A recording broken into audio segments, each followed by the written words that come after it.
Good morning, everyone. Welcome to JVS Job Seekers webinar. My name is Elisa Udaskin, and I am a director here at JVS Jewish Vocational Service of Metro West, and we're located in East Orange in Montclair.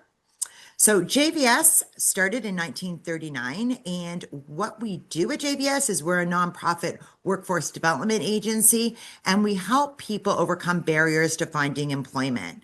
We help lots of different people, and part of what we do here as well is these JVS Job Seekers webinars. They are generously funded by Project M and the Jewish Federation of Metro West, and we thank them so much for their support. So this morning, I'm very excited to bring back and welcome again our guest speaker, Marty Gilbert.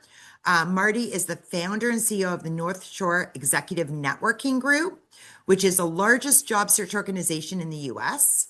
The group is comprised of over 12,000 members, with more than one member landing a new job each day. Over the past 14 years, Marty's job search coaching, networking, meetings, webinars, and workshops have helped over 3,000 professionals to land new career opportunities.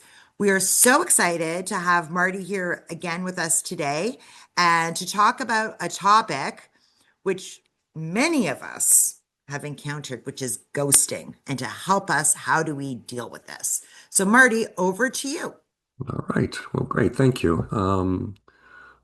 Let me just make sure you can see the title slide. Everything good? Perfect. All right. Well, thank you all for joining us this morning. The topic of ghosting is one of the most frustrating parts of the job search, and I don't know that I've ever heard from a job seeker who says they weren't ghosted.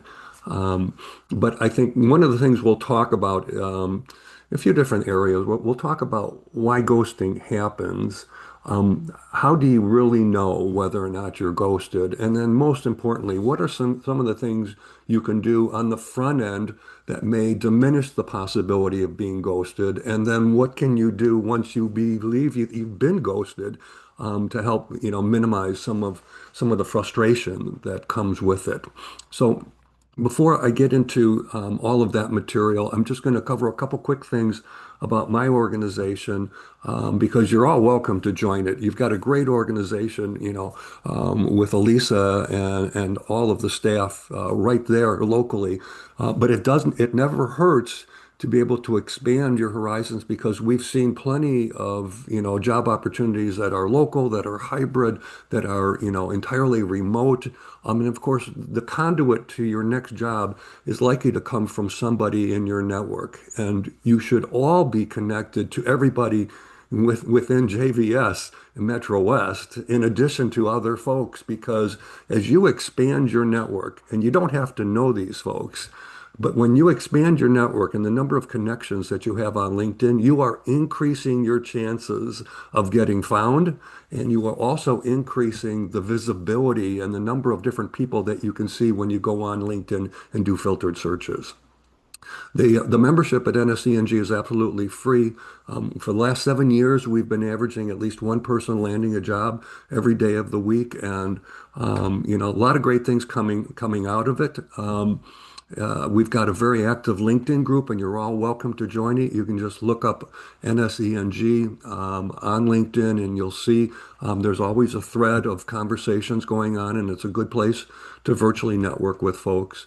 In addition, I've got 19 webinar recordings. They're each 90 minutes in length. On all different topics of job search. This is one of those 19. And so this will give you a sense for the caliber of the kind of information that's being conveyed through these 19 webinars. In addition to that, I've got three-hour workshop recordings that are also available, including my trademark What the Hell approach to job search. And that approach is all about being bold and doing some things that most job seekers don't do, either because they don't think about doing them or they are afraid to do them. And the job search is not a place for people that are afraid to try new things, because some of those things are going to open up a lot of doors that otherwise wouldn't be available to you. So these are the workshop recordings. If any of you feel that you need any additional assistance from a coaching perspective, it's the largest piece of what I do. I have coaching packages. I have coaching services that can be customized. If you're interested, you can always email me at martygilbert1@gmail.com. And if you'd like to be alerted whenever I post on LinkedIn, and I post probably 2 or 3 times a week, it's always job search related on all different aspects. You can go to my LinkedIn profile and you can click on that little bell over to the right, and you will be alerted every time I put something out there. The next event that we have is scheduled for, again, we being NSCNG, have is Wednesday, March 11th. It'll be from 7 to 9:30 Eastern Time. We have open networking on the front end. I'll then be presenting on chances worth taking during your job search. And then for about 45 minutes, I break everybody up into groups of about 10 or 12, so that everybody gets an opportunity to share their background and potentially get some introductions from folks that know people in some of the firms that are of interest to them. So let's talk about ghosting. Okay. Now, typically the first round is a phone screen, and it's oftentimes going to be with somebody that doesn't understand the job near as well as you do. You can't expect people in the recruiting side, particularly on the internal talent recruitment organization side of things, to understand every job that they're trying to fill. And that if you are successful, it moves on to the next round of interviews, which is likely going to be with the hiring manager, right? So you're investing some time. You might be investing an hour or more of your time for each one of those interviews. And then things go quiet. And things oftentimes go quiet after the phone screen. Okay. Don't don't get hung up on that. Okay. And I'm gonna define for you what I believe is ghosting, and it may not sync up with the definition that all of you have, but I'm going to explain why. Now, there are also scenarios where people go to a third round and they interview with 4 or more people that are peers of the hiring manager, because we know that not one single person is ultimately going to be the only person who's going to weigh in on a hiring decision. There oftentimes is a fourth round where you interview with the hiring manager's boss. And again, this entire time you're investing more and more time. There can be a fifth round, okay, where you make a presentation, and I'm sure there are plenty of you that have been asked to make presentations. It might be your strategy for the department or for the job. It might be what are the things that, that are, the way in which you manage people. It could be any number of things. And those do say they take a lot of your time, because you want to make sure you are now, of course, you would not be asked to do this if you weren't one of the finalists. And so it's down to only 2 or 3 of you. And so it's really important that these presentations come across strong. And I have had people even have 7 and 8 rounds. Okay. And all the while, in every one of these steps, there can be complete silence and no explanation. So let's talk about what ghosting really is, okay? And it's the idea of having, in the case of job search, of having spent time because a company said they want to talk with you, but then there's completely a cutoff of communications with you, and you're left hanging. There's absolutely no closure, which is very frustrating.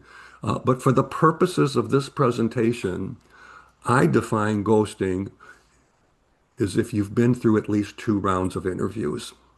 This is important, I think, because if you've just had a phone screen and you were probably one of 10 other people or more that have been screened, I don't think you should feel that the company owes you a formal response as to whether or not you're moving on to the next stage, if for no other reason, because there are just so many people applying to jobs.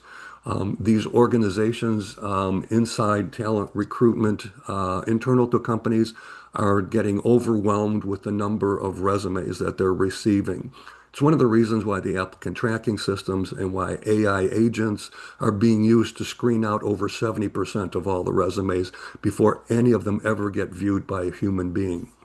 So I think, in all fairness to internal talent acquisition teams, let's just define ghosting as you have to have been through at least 2 rounds of interviews. Because in my mind, that second interview is likely to be with the hiring manager. So, And I'm getting a little background noise, I think. Maybe Yeah, someone's. no. Marty, I wanted to just clarify something. So you're going to talk about ghosting in this scenario. However, I'm sure a lot of people, when we wrote this and put this out about ghosting, are going to consider ghosting when somebody said that they were going to make a recommendation for me and then they never did it and I don't hear back. But we'll talk about that Yep. later Yep. on, right? So Yep. for everybody here, we will talk about those. For now, this is what we're going to talk about. So you can write your questions down, guys, and we'll get to them all after this part. Thank Yeah. you. And you raise a good point because a lot of people get ghosted by their Yeah, network, by their network, exactly. right? You think, oh, well, this is somebody who's told me they're gonna help get me introduced and get me the visibility into this company that I can't get on my own, and it doesn't happen. Okay. So that's a separate piece. I mean, that's how to network more effectively, which I have presentations and webinar recordings on that, and I'm happy to entertain any questions on that aspect of ghosting because it is a piece of it. So, relative to interviewing with companies, I would just say that when you get to that second round, which means you've probably met with the potential hiring manager, I think at that point, the company owes you a response, one way or another. Okay, so that's what I don't want everybody to think that every time you push submit to an online ad that the company owes you, response. It's kind of tough just because let's face it, within 2 hours there can be 200 applicants when something goes out on Indeed or LinkedIn. So I'm going to share with you. I do put polls out on LinkedIn, and I'm pretty active on the platform myself. And this is a poll that I ran last year. And the question that I asked was, have you ever been ghosted by a potential employer after having been through at least 2 rounds of interviews? Okay. And within 7 days, I had over 600 people vote on this very simple poll, yes or no. And of course, 92% of them said, yeah, they've been through it, right? So I'm sure there's many of you that have, and maybe difficult to find somebody on this call who hasn't been. So you're not alone. But let's talk about three different types of recruiters. The first two are external recruiters, and they're not employees of the hiring company. There are contingent search firms. These are firms that do not have the exclusive rights to fill a position. In fact, I'm going to start with retained search firms because this is the easier explanation. These are third-party companies that have been hired by the hiring company to find candidates. And any candidate that they think is worthy of an interview, that recruiting firm, that retained search firm, is going to interview them and determine whether or not they're a viable candidate, right?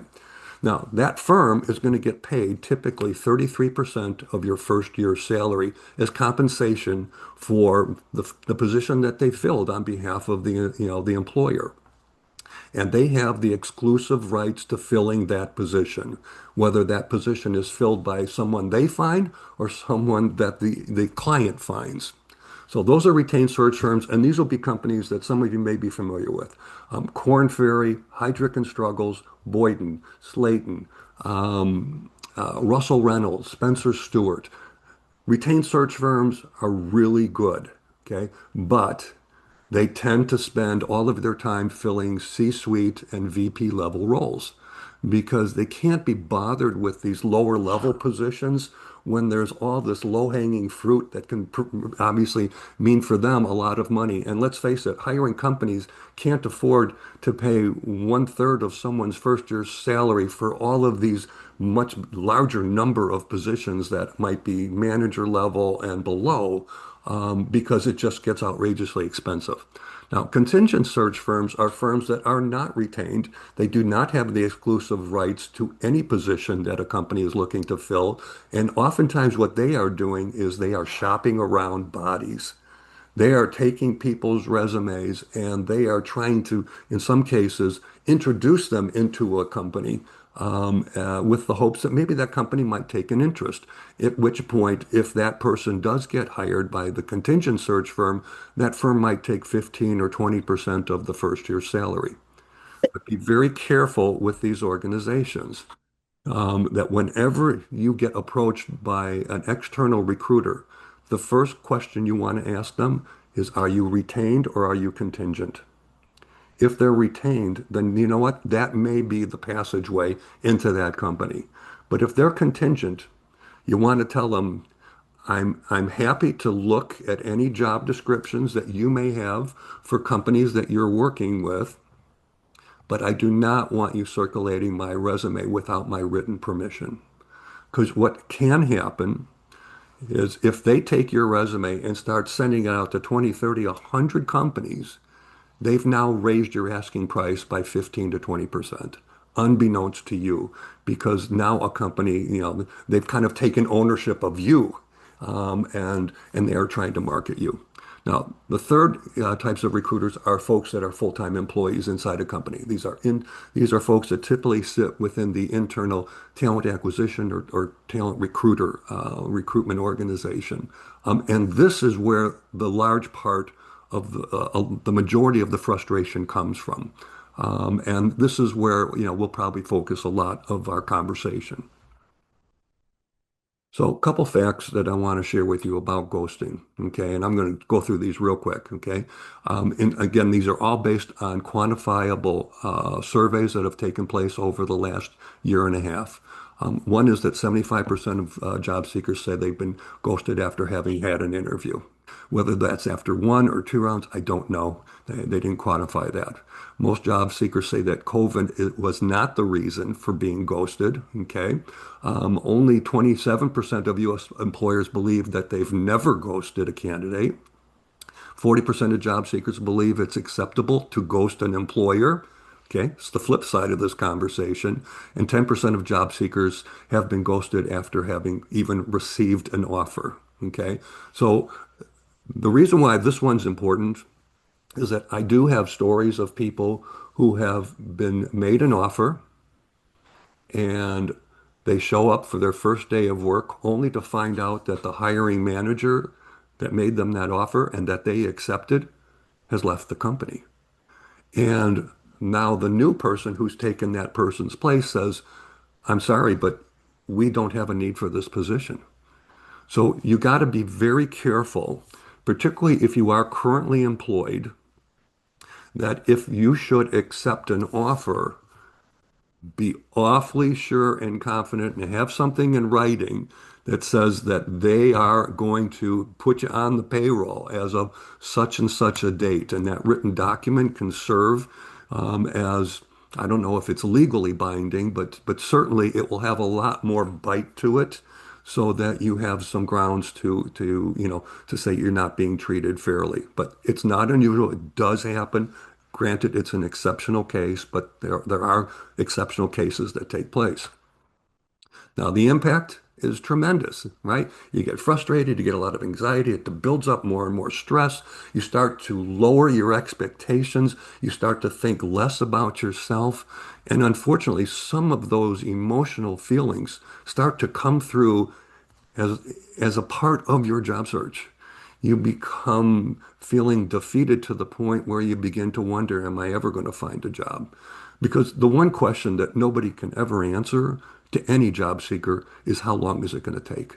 How long is it going to take for me to find my next job? There are people that find jobs within 2 weeks. There are people that take 2 years, and everything obviously in between. So, believe me, I know what the impact is. I myself have switched jobs many times throughout my career, sometimes of my own choosing and sometimes not. And I'm going to share with you, some experiences that some of the people that are part of my organization have shared. Now, there is a flip side to the story. It's the employer's perspective. Okay. And I think it's important that you understand this, even though I think we all generally feel that the job seekers are not being treated fairly and with the respect that they deserve. 95% of employers believe that they've been ghosted by a potential employee. Almost one-third of job seekers have actually said that they've ghosted a company after an interview. Okay. 7% of employers say a candidate didn't show up for their first day of work. And that happens particularly if you get multiple offers, which is a great position to be in. And about 27% of employers say that they haven't ghosted a job seeker in the past 12 months. Okay, good for them. So why does ghosting happen? And there's a lot of contributing factors. We don't need to spend a lot of time on these, but I'm just going to bring out a few, and I would be interested, obviously, to know if you guys identify with these. Okay, the recruiting or the recruiter or the hiring manager have been overwhelmed because they're just getting so many candidates. It can be, it can be 100, it could be 400. The recruiter or the hiring manager have not been adequately trained, and I think that this is a big contributor on why people aren't being treated with what I think is the proper etiquette for job seekers to receive. The recruiter or hiring manager is clueless and not empathetic in any way whatsoever because maybe they've never been through a job search themselves. The communication between the recruiter and the hiring manager oftentimes is very, very poor. Recruiters have no incentive to give you feedback, quite honestly, because they aren't on any kind of an incentive plan that says, I'm going to reward you for reaching X% of the people that you've rejected with a former email. Now, keep in mind, it is so easy for most companies to send you a rejection email because so many of them are using applicant tracking systems as a device. And those that aren't may be using AI, which are totally automated. All you have to do is, in many cases, just push a button. Or when the moment somebody goes from an interview into the rejection pile, the system can send them an automatic email. So there's absolutely no excuse. A couple other reasons why it happens. Some companies avoid wanting to give feedback for fear that they might say something inadvertently that could be viewed as being offensive or discriminatory. And to me, this is, I think a big contributor to this because the last thing a company wants is a lawsuit on their hands. And so by not putting anything in writing, they've avoided that potential challenge. An internal candidate oftentimes surfaces at the last minute, right? You're interviewing for this job. You've been through multiple, sessions, and toward the end, before an offer is made, somebody inside the company says, "You know what? I really want that job, and if you don't give it to me, I'm leaving." Well, I've seen this plenty of times myself, where people, use that as a leverage tool. And of course, there are some companies that believe it's always better not to communicate bad news. Right? So. So Marty, I just wanted to pause on this. Like one of the one, it's really, really hard to get over this the further you've gone down the sort of the chain. I had one that will it's always stayed with me where I got to, let's say, the fifth level in your examples, right? And I had many interviews, I did a presentation and all that. And then I got a standard rejection letter with like um no nod, no mention that I've gone through this entire process. And to me, it felt like I was being ghosted. Like it was worse than so I guess what I'm asking you or wanting to tell everybody is that even though they got back to me, it still felt like I got ghosted because then I followed up with the executive director and people who brought me in and I like had hours long conversations with, nobody would get back to me. They just wouldn't get back to me. So then it was truly ghosted. But getting that automated letter or email back that I was rejected after going through that kind of felt worse because of all the effort that I put in. But to your point, everything that and the reason I'm sharing this with everyone is to say, I've been through it too. Marty's been through it. We've all been through it. And some of them just cut deeper than others. And these are the reasons. What Marty has just shared with you guys, these are the reasons they didn't get back to me. They're chicken. No, no. Fear of saying something that they shouldn't say. And then they've been told, don't get back to Elisa. But it really hurt. And it was harder to get over because I'd gone so far to get that standard rejection email. Yeah. Now, the situation that you described, Yeah. it happens more times than most people realize, and I think it does speak to to this point here. You know what? I either don't want to share the bad news, or I don't want to inadvertently say something that could get me into trouble. So you know what? I'll just send her the standard rejection and treat her just like anybody else who's only been through one or two rounds. And yes, I agree with you. It's very disappointing because you've invested a lot of your time. You've become emotionally attached to the possibility of getting this job, and then to kind of be dismissed inadvertently, just like anybody who spent no time, is hugely disappointing, no question. So let's move on here. Here's a few more, potentially contributing factors. The fact is that when a company finds a candidate they like, it can take a few weeks to negotiate the final offer that would be acceptable to the company and to the candidate. So while you may be inadvertently a finalist, there could be 2 or 3 weeks of total silence simply because the company is they've decided on somebody else, but they don't want to give you an answer until they've got the agreement with that individual and or that person has shown up and put their butt into a seat and made their presence known in the company. Some companies oftentimes, because they don't see candidates that they really fall in love with, they'll change the description entirely. And one of the biggest issues is that companies can decide not to decide. This is totally out of your control. In fact, most of these are out of your control. Okay, but companies can put out an aggressive campaign to find somebody, and they can just decide, you know what? Let's wait. We've gone 6 months without somebody in this role. Okay, we saw a lot of this during COVID. We are still seeing a lot of this now, but the reasons are different. COVID is no longer the reasons why companies are taking so long or deciding not to decide. What is the bigger contributing factor to that is our current economic climate. Okay, and I'll just point to tariffs as an example, because when companies are suddenly hit with 30%, 50%, 80% tariffs, that means everything that they were buying overseas, and there are very few companies that don't provide a product that doesn't have international content in it, parts, completed products, whatever it might be. Every one of those companies has now incurred a higher cost to produce that product. And so they want to make real sure that they don't hire the wrong person. And so they keep looking and looking and looking for that ideal candidate who checks all 15 boxes that we feel this person might need to have.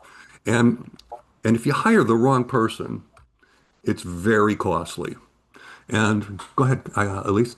Yeah, so Marty, so I just want to add another other examples which could be reasons for if people a lot of organizations, especially if you're looking at to work at a nonprofit, okay, not necessarily only a government agency, but nonprofit agencies, they rely on government funding, and there has been such a Hmm. state of flux right now in terms of funding not being stable or being reduced. So they may have posted a job and then they see that some funding has gone and they don't have the money to do that. That's one situation in terms of that. So again, to reiterate what Marty is saying, it's not about you. It's not about you. Okay. It's a sucky situation, but it's not about you. The other piece of it is in a corporation. Okay. So if you're trying to, and you're interviewing with a large corporation, a public company, this has happened when I was at Mondelez, is that, they were trying to make a big acquisition of another company. It fell through, and then they had to eliminate roles.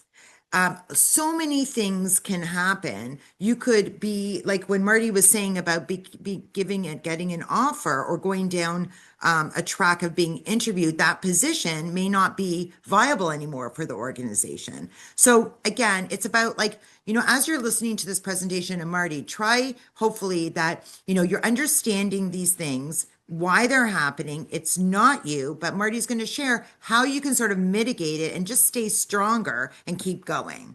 Because there's Absolutely. so many examples in so many industries, especially today, of why there aren't as many jobs out there. Good points. Very good points. And the fact is that when a company hires the wrong person, it's hugely it's just so hugely costly because of, not just the expense that they've put in, but the time, right? So companies might spend 3 months recruiting somebody. I'm being generous here. Many companies take longer. it takes that individual, let's just say it takes them 3 months to really get up to speed and productive. Then you've got to give them plenty of time to demonstrate that they can succeed or fail. So you're now at month 9 on this individual you've hired. Now, there are a lot of large companies in particular that require, if you want to let someone go, you have to put them on a performance improvement plan. This was true when I worked at Motorola. I mean, it made letting people go really long. Okay, so it could be even more than this. And then when you let the person go, then you're starting all over again. You're recruiting again, you get somebody on board. Before you know it, before you start to get what might be the right person who's starting to be productive, you could be at month 15. So again, another contributing factor why some companies are taking so long because they are being very, very cautious because it is so costly when you get the wrong person on board. So, what are some of the job seekers saying about ghosting? And I'm not going to spend a lot of time on these. I've got a couple examples. These are quotes from members of my group who've been through it.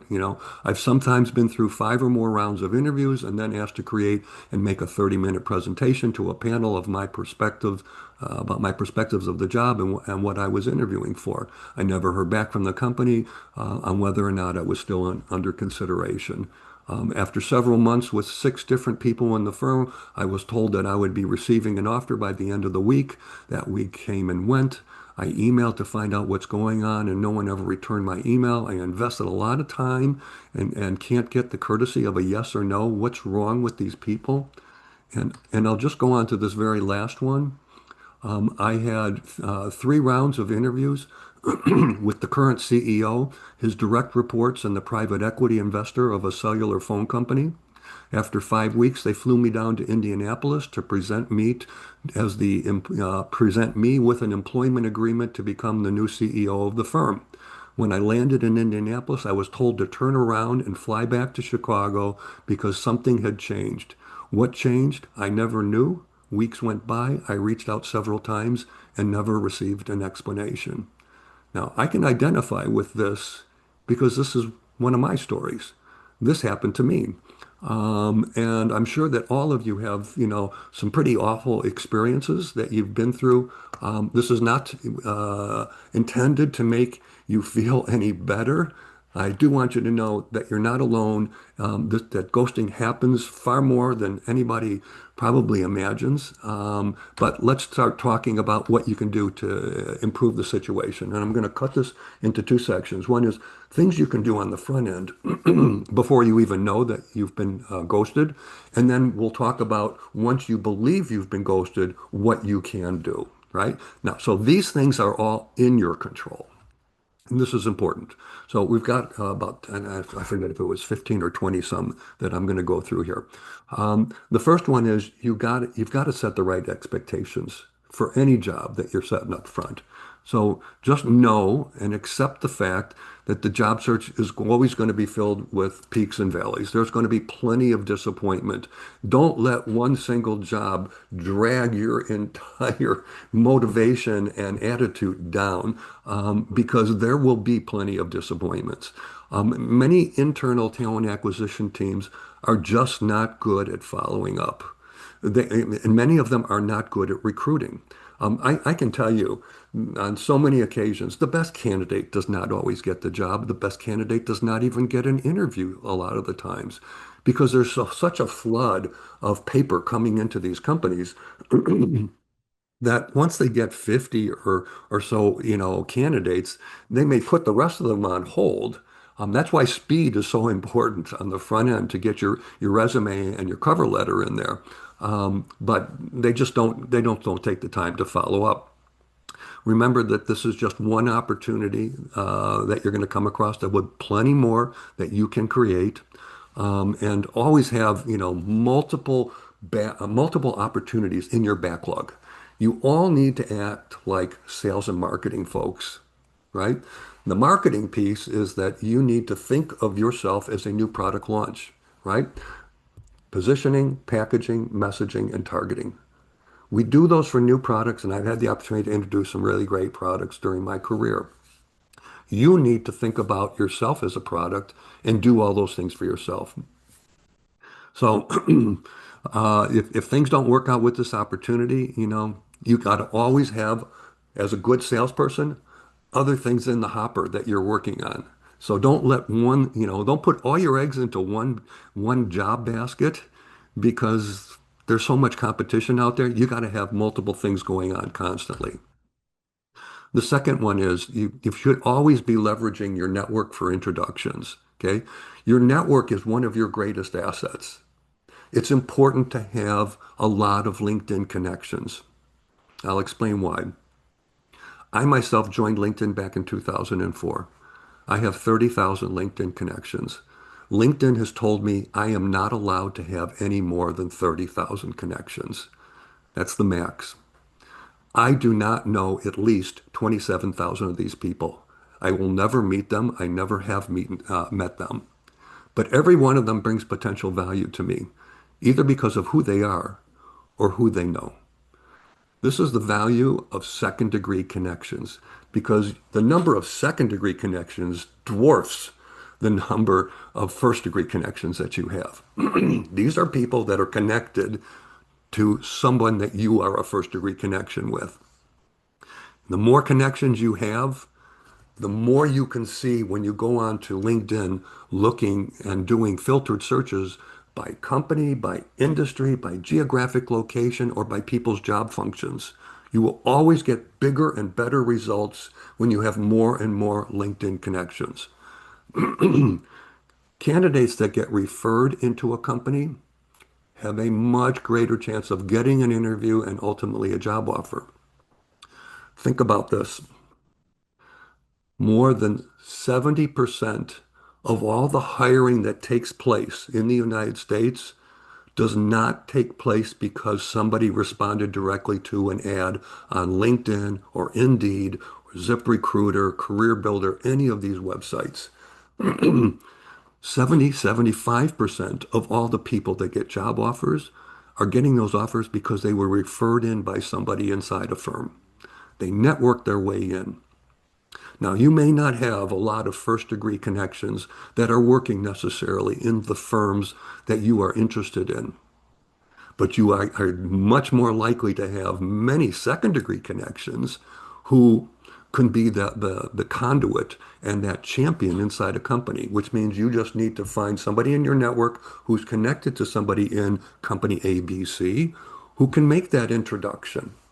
The important thing, and this is a big part of networking, you need to be able to make it easy for your network to say yes. And we're going to address that very issue. Please, somebody, when we go into the Q&A, because I've got some good ideas and ways in which you can make your network far more responsive to you. You've got to give them the tools that they need, and you need to be able to show them that it's not going to take much of any of your time. And by the way, people, when somebody inside a company recommends you for a job and you get that job, well, you're putting money in their pocket, right? They're going to get rewarded to the tune of $1,000 to $2,000 if you should get hired. That's kind of the rule in most companies these days.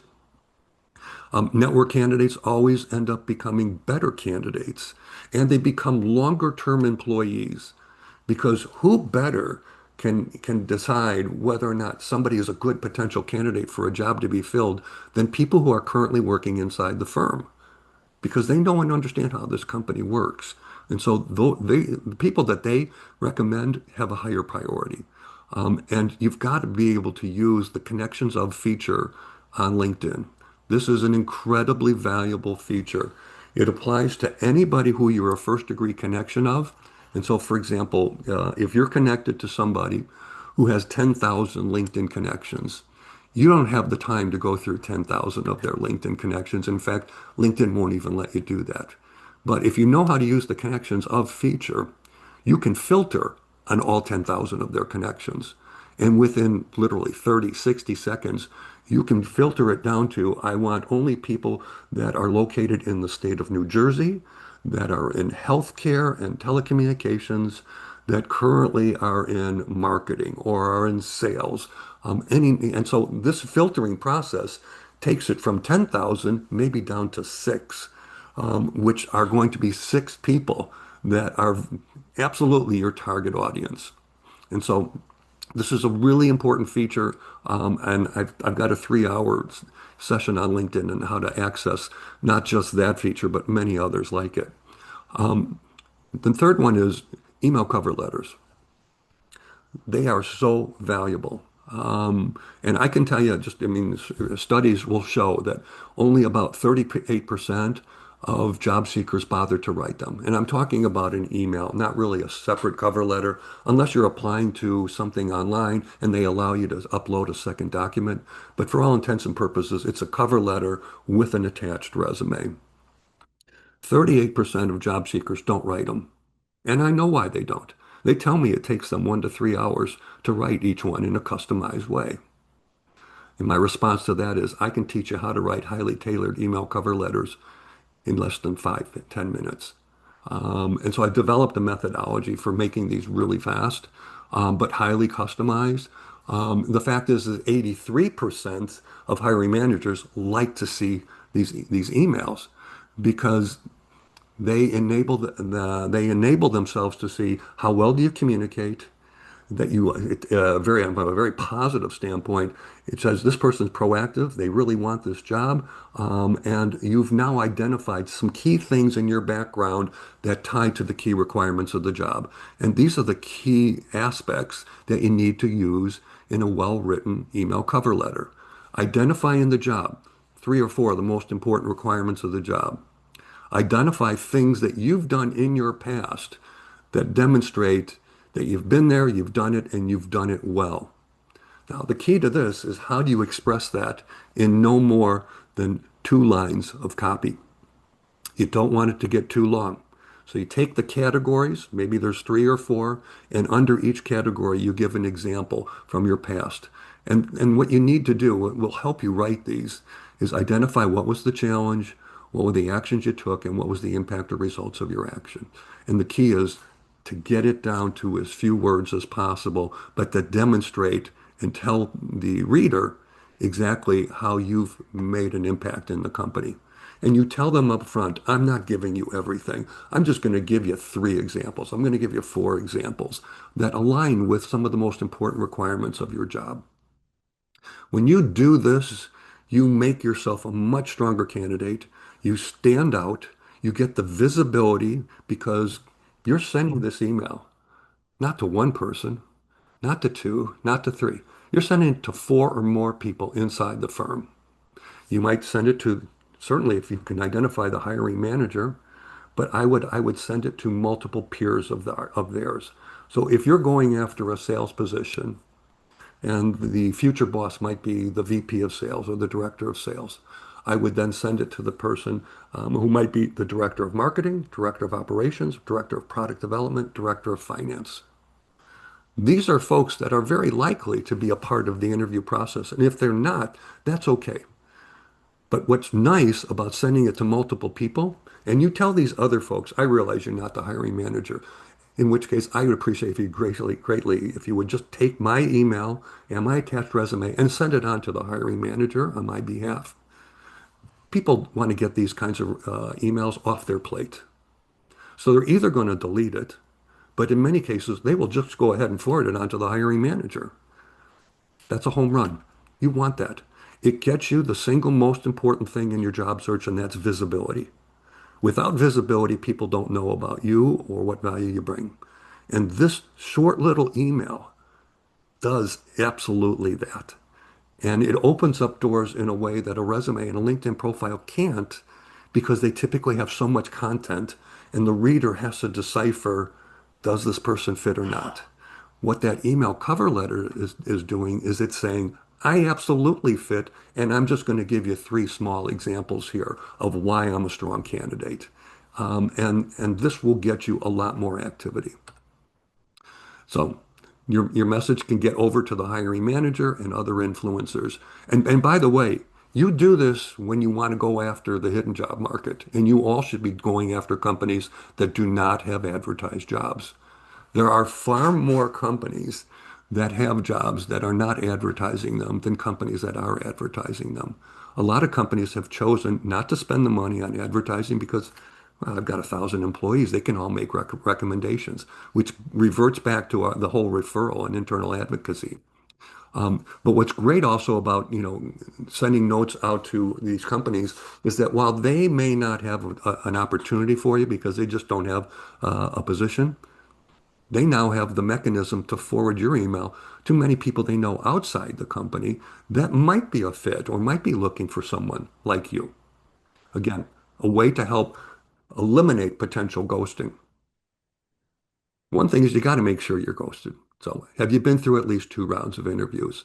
You should check your spam folder. A lot of times, these rejection emails, they inadvertently go into your spam folder, and you'd hate to go back to them and create a fuss, given that they've already sent something to you.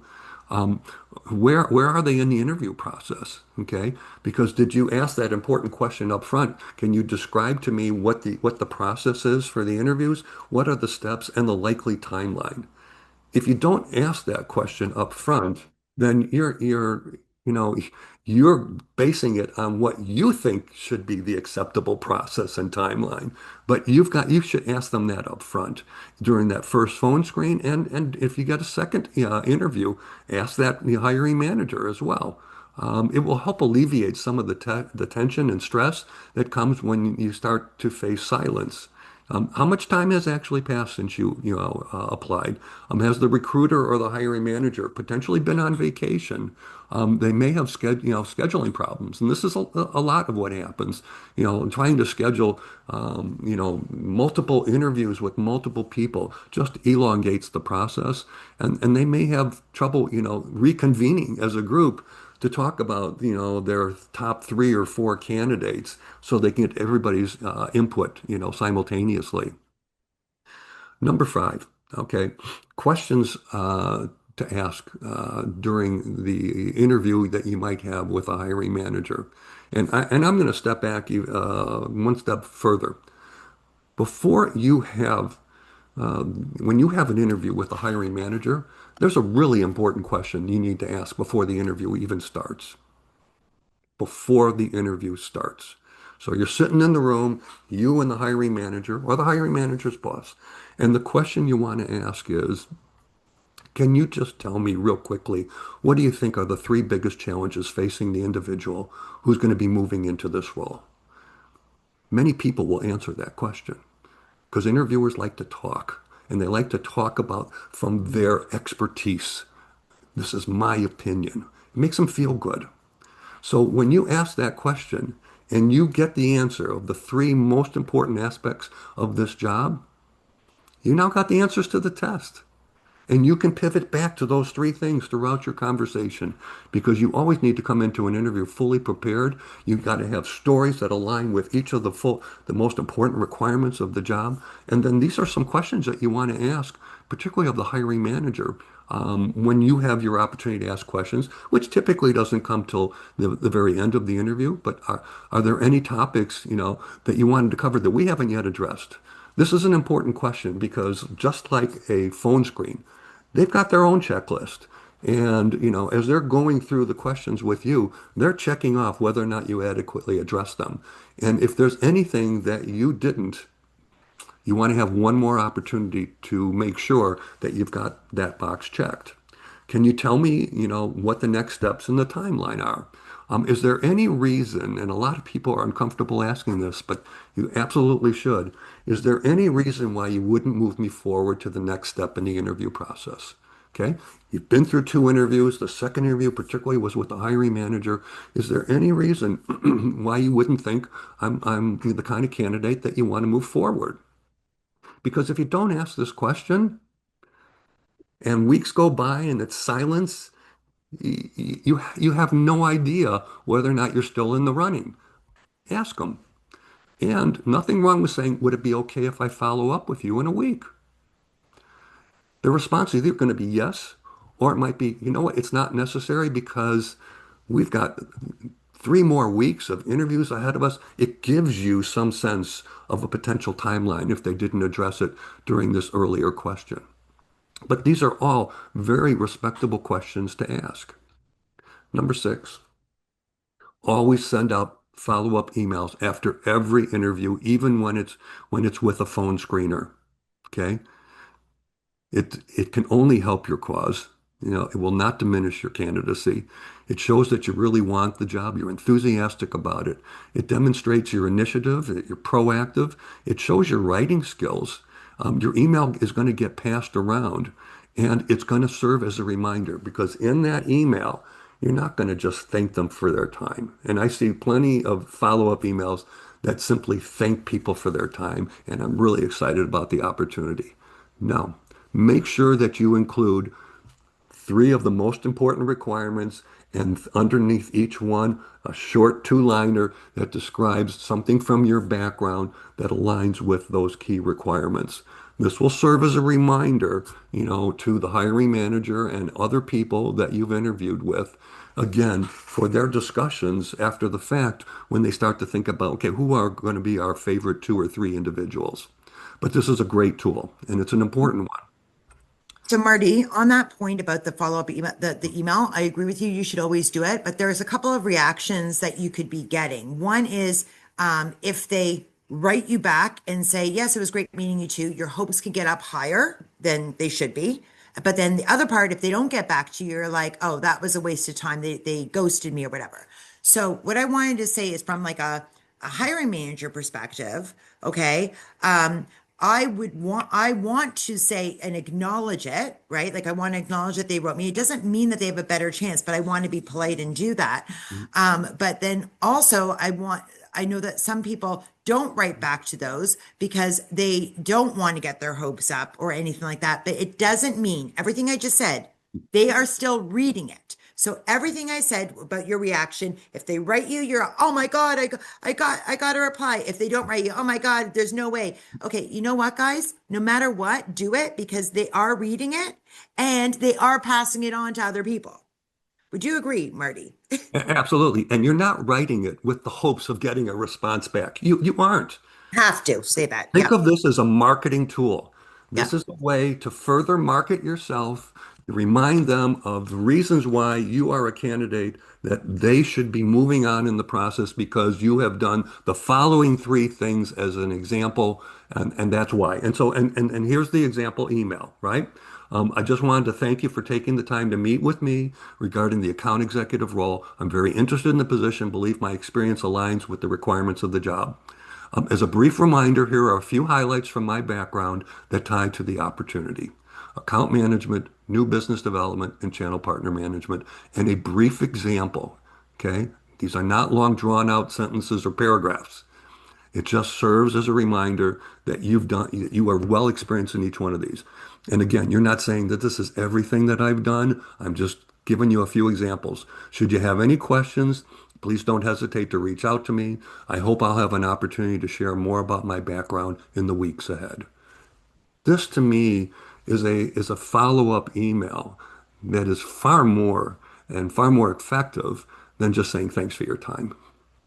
And again, you may send this to a few people, but it may get sent to several other people inside the firm who may also weigh in that you just haven't met yet.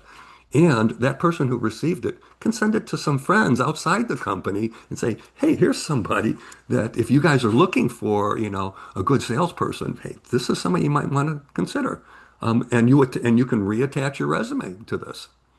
So this is what I mean by a follow-up email that can really help your cause. And these are the kinds of things that can help drive your influence in the hiring process.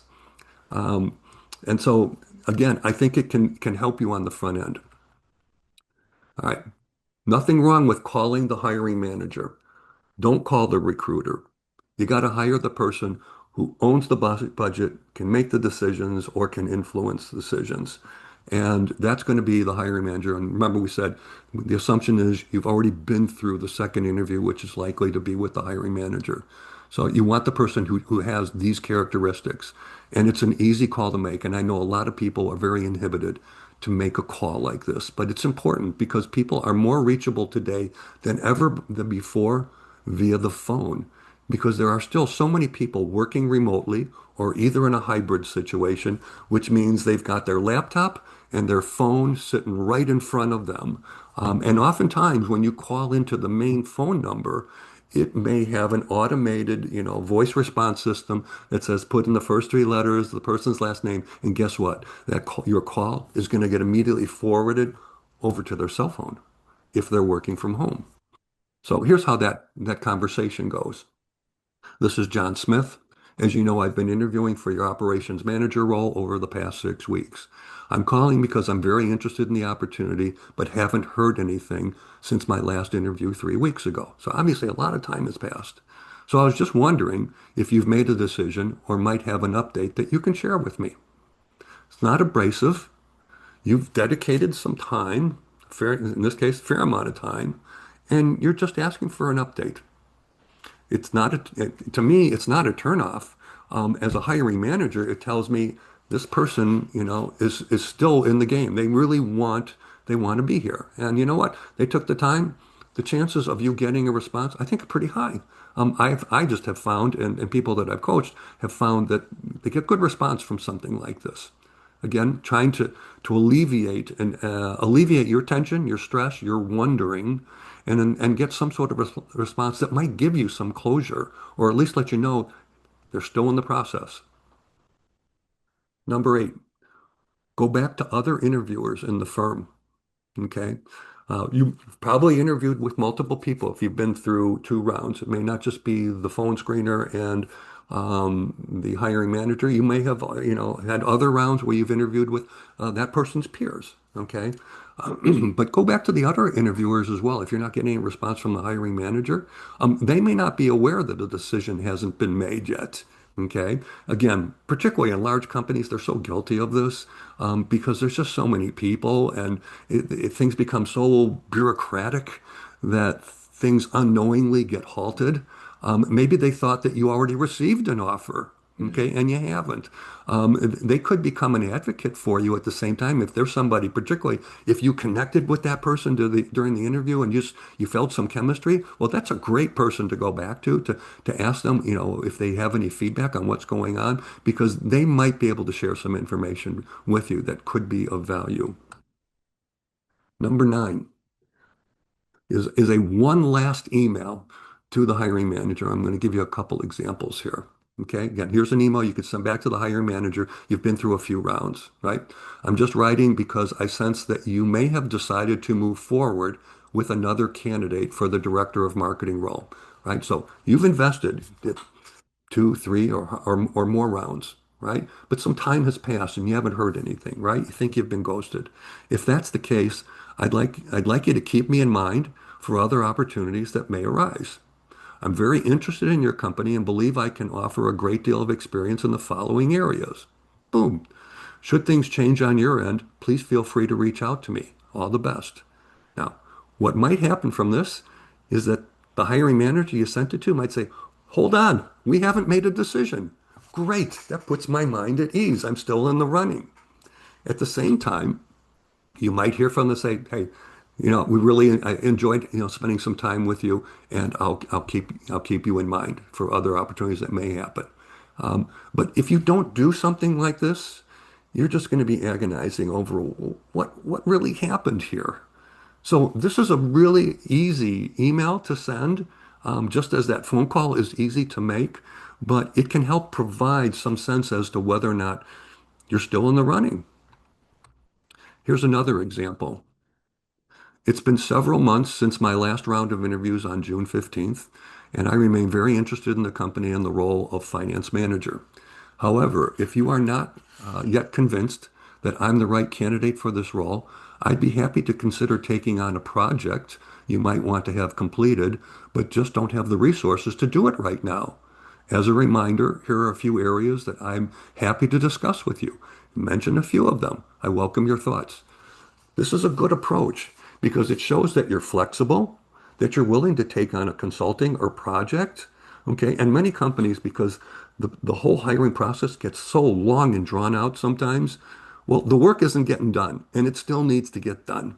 And so while they're trying to fill this position, there are a lot of people in that department who are pissed off. They're pissed off because they have had to pick up the slack. They're taking on more work. And the company is at risk of potentially losing some of these other people because they feel overloaded. So when you make an offer like this, it could lead to a project. At the same time, it also could lead to, hey, hold on a second. We haven't decided yet. You're still in the running here as a candidate. Again, you want to get some closure? Where do things stand? This is a way to make it happen.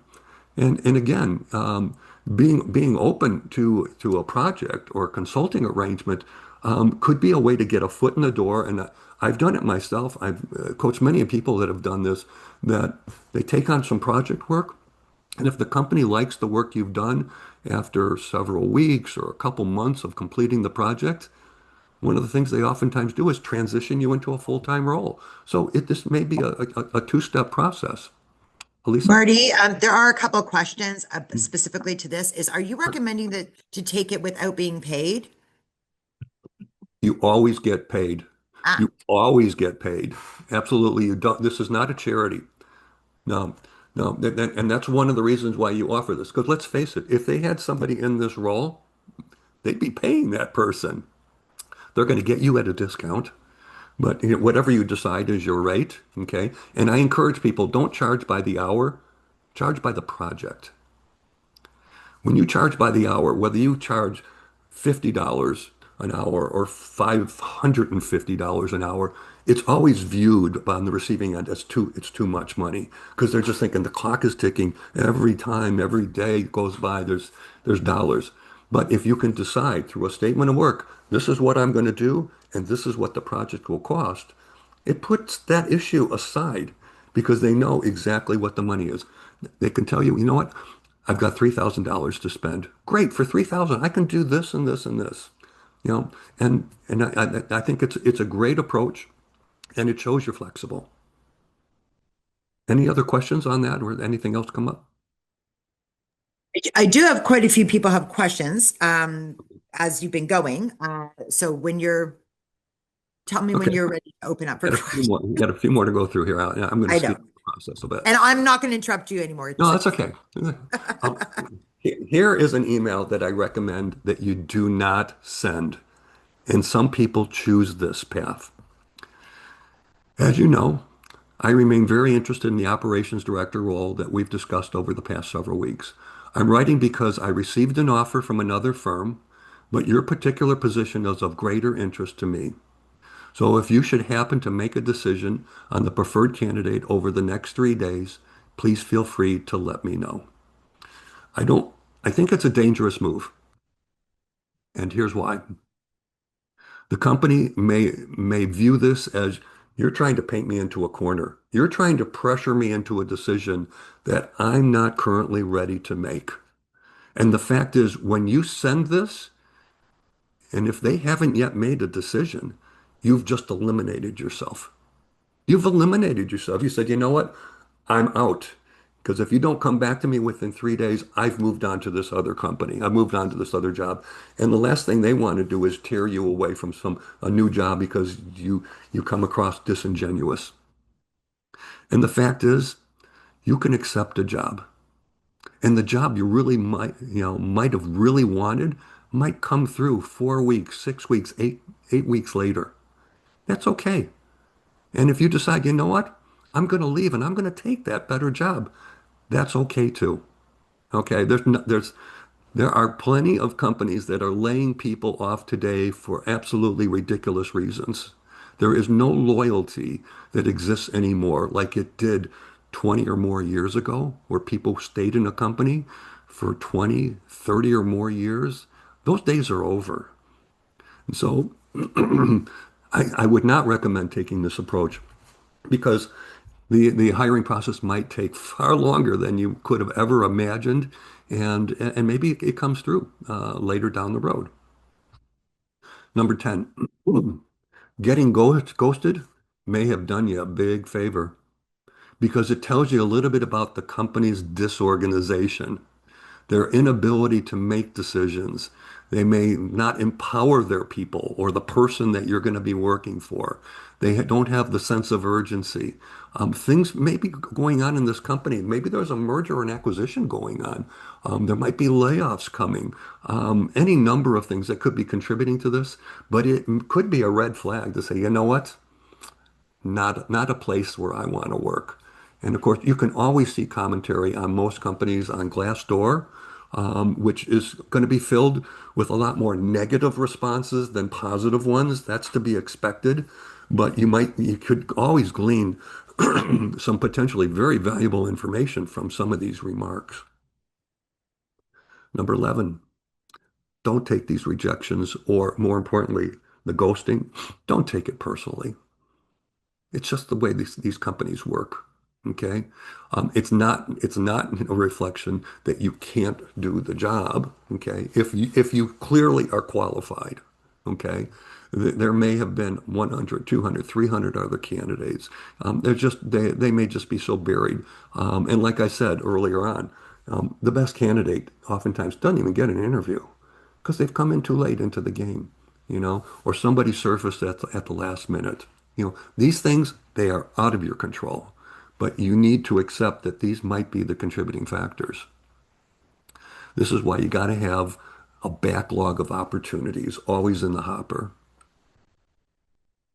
which leads us to our very next point. Think like a salesperson, okay?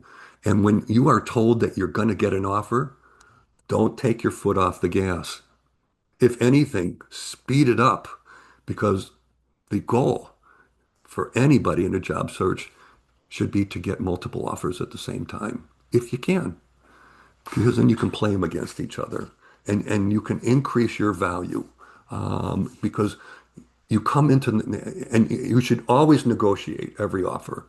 Just because they've offered you this, there's nothing wrong. And, there's a whole separate negotiating process that I take people through so that you can increase, your compensation by anywhere from 10 to 60 or $70,000, depending upon what you're able to negotiate. And it's not just the dollars and cents of the salary or the incentive plan. There are many other contributing factors to compensation that do have value associated with them that you should be willing to negotiate. This is why having an outbound email campaign and a marketing campaign is so critical because it gets the word out to so many companies simultaneously, particularly those companies that don't have advertised jobs. Learn from every one of your experiences. Okay. And you need to go back and, particularly for those where you've invested the time and you thought you were a strong candidate, you know, did you come across confident? Were your answers really on point?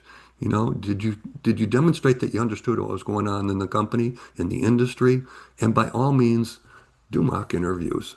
Okay? Get your laptop. I don't care if you record it with a cell phone, but you can do it just like we're doing right now. Have somebody on the other end ask you questions and answer them as if you were in a real interview. Record it. Listen to how you respond. My guess is you'll see some things that are going to surprise you. That maybe you didn't come across as fluent as you thought. You didn't come across like you were confident. Maybe you didn't give examples that were right on point. There's a lot of people that interject words like you know, like. These are not real words. These are things that are enabling your brain to pause for a second so you can think about what you need to say next. And when you hear people who talk with a lot of these words in every sentence that they say, to me, it demonstrates a lack of confidence. The art of public speaking is is so valuable to anybody in a job search. And I can tell you, when I was looking to hire people for departments that I was running or businesses that I was running, I always viewed an interview as a performance. Is this the kind of person I can put in front of a room of my peers and feel comfortable and confident that they can pull off a great presentation? And that's exactly what a good interview should be able to do.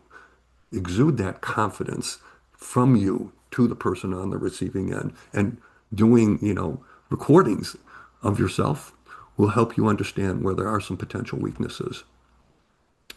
Some other things. Did you find ways to connect with the people you are interviewing with? Did you connect your skills to the key requirements? Sit on the edge of your seat if you're on a Zoom call or if you're meeting in person. It forces you to lean in and, with more energy. And if you're on a phone screen, there's nothing wrong with standing up and or walking around. When you stand up, you tend to talk with more energy. You can test it out for yourself. And of course, making yourself more likable and memorable are key ingredients of good interviews. Again, we've already talked about this. You can record yourself to get great stories. And one thing you always want to do with interviews is grab an Excel spreadsheet. On the left-hand column, list out all the key requirements of the job. And on the column next to it, in each one, put a few words in there that remind you of the story you're going to tell that says that you are an expert in financial planning and analysis, in mergers and acquisitions, in P&L management, and on, whatever those key requirements are. Because when you have this cheat sheet with you, whether it's sitting in your laptop or it's sitting on a piece of paper in front of you, the best interviews are the ones where people tell stories. Stories sell. They absolutely sell. They're far more important than you being able to say, well, I have 15 years of it, managerial experience running marketing teams. No, you've got to demonstrate to people the things that you've done and the impact that you've had. You know what? Don't burn bridges. There may be opportunities that could resurface in your favor down the road, and know when to let go of an opportunity. I know it's easy to hang on hope. Hope does not get you jobs. It just doesn't. What gets you jobs is being proactive, creating visibility, developing a marketing plan, being active on LinkedIn, connecting with people you don't know, pursuing companies that don't have advertised jobs, but companies that you have a great story to tell to because they come from industries where you've been. Those are the kinds of things that'll make a difference in your search. The fact is that one of the most important skills in a good job search is your ability to bounce back from disappointment. Okay? 3 out of 10 in baseball gets you into the Hall of Fame. You can be 1 out of 100, 1 out of 1,000, and it will get you a job. But you got to get yourself out to a number of these different places and with people. Understand what went well for you, build on it, and don't let the disappointments drag you down. So these are all the things we talked about, okay?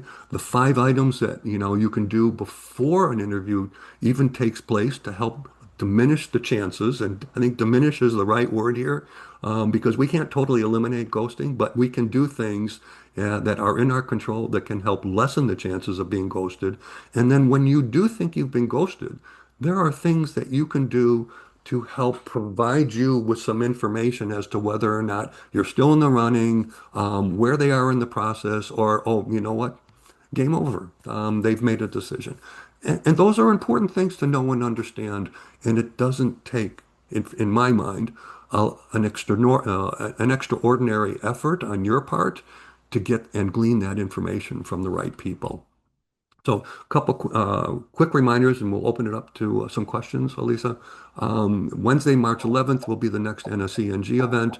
Feel free to go to the website at nsenginc.com. You can register for the event. The cost is $25. You will also get a recording of the presentation and access to it, along with we're going to do 45 minutes of networking, and you will get a list of every individual who registers for the event, their name, email address, so that you can grow your LinkedIn network very quickly by just being a participant in this event. And since it's recorded, you don't have to actually show up. You can get the recording later. If you're interested in coaching, please feel free to send me an email. My address is martygilbert1@gmail.com. And so, with that in mind, Elisa, let's open it up to any questions that may have come in. Okay, thank you. And thank you, Marty. So we're going to move into the Q&A part. I am actually going to end the recording part of this right now. So Thank you, Marty, for being our speaker today and sharing incredible insights with us. And I want to thank Project M and the Jewish Federation of Greater Metro West for their generous funding for this program.